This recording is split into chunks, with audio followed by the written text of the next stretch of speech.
Family, it's time for another story. So, before we get started, I'm going to need all of you saved and sanctified and judgy McJudgers. Get yourselves together. We are not going to have any judgments, and we're not going to be leaving any comments or inboxing me about stuff, okay? Got that? Thank you in advance. All right, now let's get started. Now, this happened about a month and a half or so ago, where we've had a couple of unseasonably warm days. Now I like to get a breeze, so I had unlocked my front door and I locked the screen, and I unlocked the back door and I had them both open so that I can get a cross breeze. Now I live in a cul-de-sac, so there's no through traffic. There's no kids out there playing. There's like no one at all. Like I think I'm the youngest thing in the whole entire community. So that being said, when I get home, I like to be free as a bird, happy as a lark, so to speak. And that, like I said, cage free. That's how I walk around. So I'm in my house. I'm at home, I'm relaxing, and prior to this, I had talked to one of my girlfriends. Now, we had said that since COVID, we haven't been able to wear any of our heels or really do our makeup and our hair and all that. So I thought to myself, what you're not going to do is you ain't going to catch a girl slipping, right? So I decide to pull out my highest and cutest of heels. Bam. I was like, I miss you, friends. It's been so long since we've been together. Now, fast forward. I'm in the kitchen. I have on a full face of makeup because you can't wear heels unless you got your makeup and your hair together, right? So it has to be a complete package. And I have on my birthday suit. Thank you very much. And I'm standing in the kitchen because I read in an article that if you eat while you're standing, you'll lose weight because you're not seated and you aren't like getting super comfortable. So your girl is smart. So I'm standing, I'm eating, I got my music going. Samson is there. He's like looking at me, waiting for me to give him like a little treat, whatever. Everything is gravy. Then all of a sudden, the doorbell rings. Right? Me, I'm not even alarmed. And you want to know why?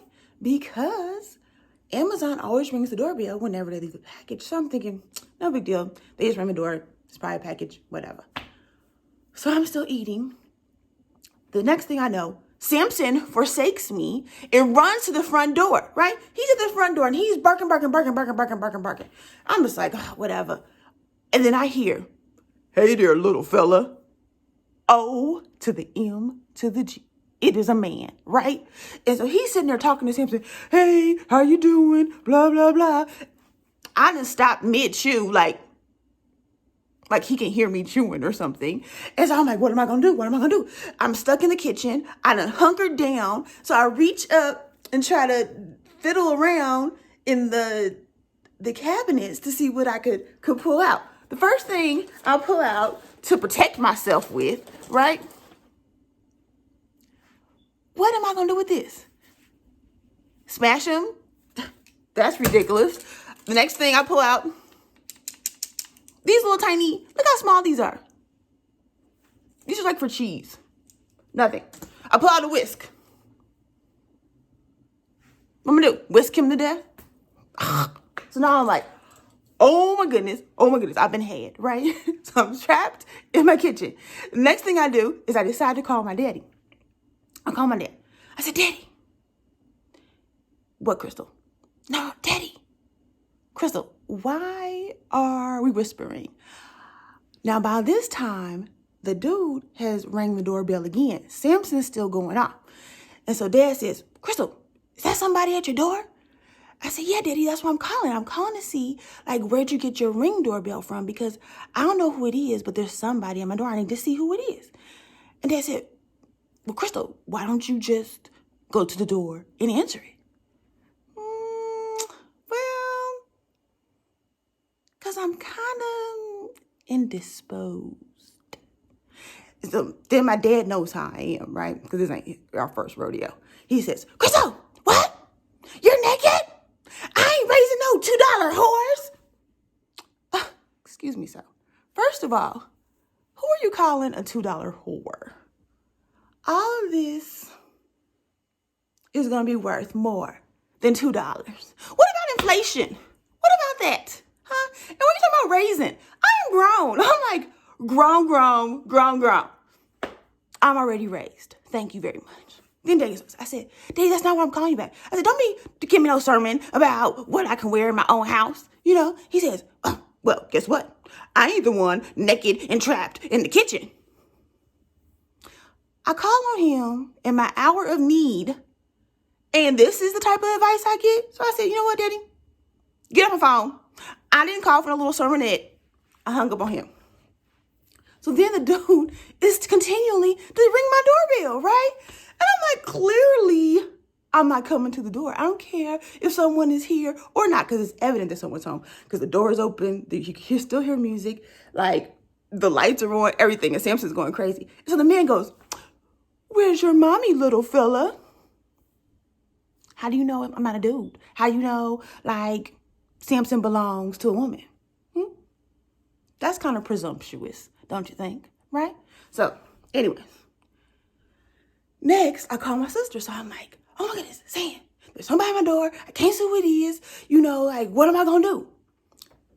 Do y'all want to know what Sam's advice was? Sam says, just stroll to the door like a supermodel and pretend like you're like the emperor in the new clothes. He won't even know that you don't have nothing on. Really? That's the advice that you're going to give?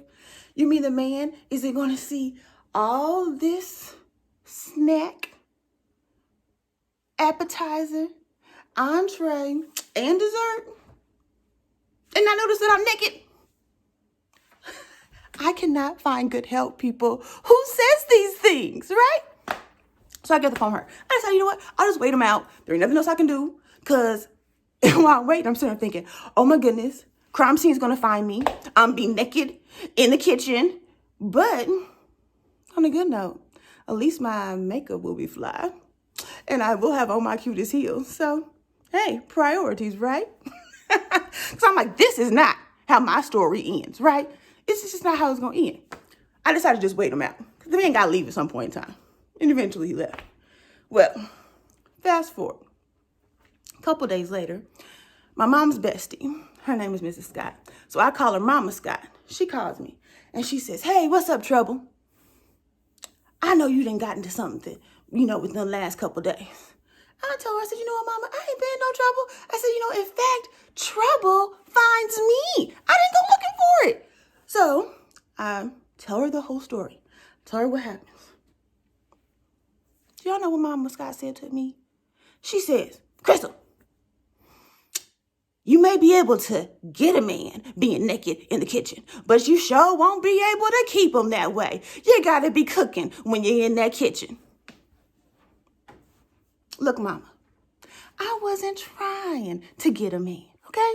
I was trying to be skinny. That's what I was trying to do. I was trying to stand and eat and be cute all at the same time. I was so that you wouldn't catch me slipping. That's what I was trying to do. But no. Someone had to come and ring my doorbell.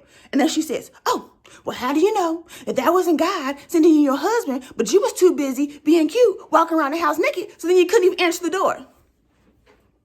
What did I say at the beginning of this video? I didn't want no judgy McJudgers. That's what I said, right? Then she proceeds to say, look, Crystal, it takes a village to raise a child, but I can tell it's going to take a whole entire community to raise you. I thought I was raised. I thought I was grown. What is it with these people keep on telling me they ain't raising no $2 whores or it's going to take a whole community to raise somebody? I am raised. Let's get that right. So she says, I have to check on you more often, right? So the next day, she texts me, but just a Bible verse. It says, good morning, Crystal, and it's a verse. And I'm thinking, oh, this is so sweet. And the verse says 2 Corinthians 5:3. So I had to pull out my Bible because she didn't put the word. She just put, where it was. So I pull out my Bible. I look it up. Let me tell you what 2 Corinthians 5:3. I'm thinking, oh, it's going to be about love because, 2 Corinthians has a love chapter in it. Oh, she's so sweet. Let me read it for you. 2 Corinthians 5:3. Because when we are clothed, we will not be found naked. Really? Really, mama? You done tried it. You think you got jokes. Don't be sending me that verse. You know what? Guess what? I know the Bible too. And I have a verse just for you. Let's fast forward. How about Job 1:21? Naked I came into this world, and naked I shall return. Now, what lessons have we learned today? I said we have learned that you pay your mortgage, you can walk around your house however you feel good and well to walk around it. But I'll probably keep the doors closed next time. Or lesson number 2, leave an article of clothing in each room. That way, if anything does happen, you could just, crawl over there and get it real quick, right? Lesson number 3, in your hour of need, do not call on family. No, don't call your daddy. He won't help you. He's going to be sarcastic and rude. Rude, I say, daddy. Rude. And don't ask your sister because she don't give you no good advice either. Okay? Thirdly, or fourthly, I forget what number we on. Don't tell the church mothers your business. Okay? Keep secrets to yourself. Because the church mothers are very judgy. And they don't know how not to judge. So, those were the lessons that we have learned. And you know what else? All you church people out there, I want to need someone to touch and agree with me. Because I'm not alone. I'm not the only one that goes through these types of things. So I need somebody to leave me a comment and let me know that I'm not alone in this whole plight. Okay?